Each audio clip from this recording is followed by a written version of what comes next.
po jako akawuwo.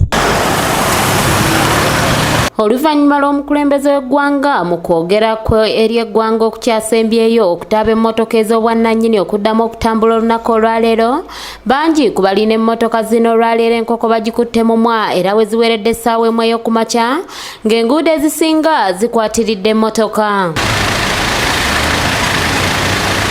Omusasi waffe atuuseeko ku nguudo ez'enjawulo okulaba embeera bw'ebadde ng'asookedde ku luguudo lw'Entebbe nga wano emmotoka za buyonjo zibadde nnyingi ekireeseewo n'akalippagano.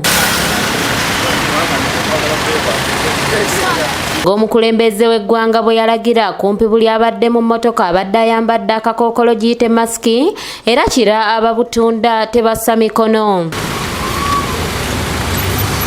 Mu kwogerako nabo bano bategeezezza ng'olunaku olwaleero we lubatambulidde obulungi okwawukanako n'endala olw'obwetaavu bwa masiki obubaddewo, wabula ne balaga okutya nti omulimu gwe baali basigazza ate nagwo gwandibayita mu ngalo nga bagubagobyemu olw'ebigambibwa nti masiki ze batunda tezituukana na mutindo.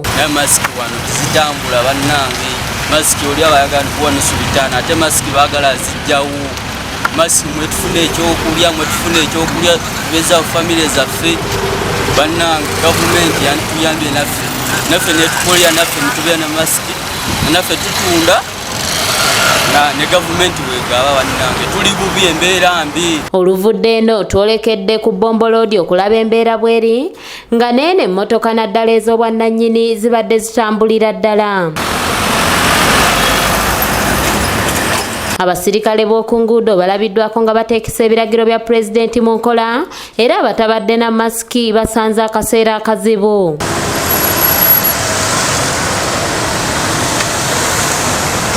Ne ku Binaayisa loodi naye embeera teyawukanye n'awalala ng'emmotoka zibadde ziwerera ddala ku luguudo.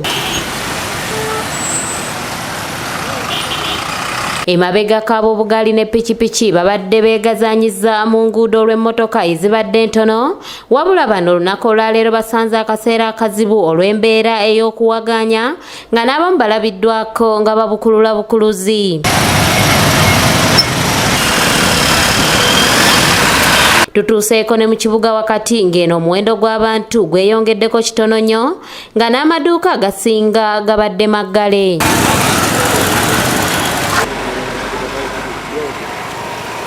Matiya Sekanjako yakusakidde eggulire lino ku lwa ABS Television.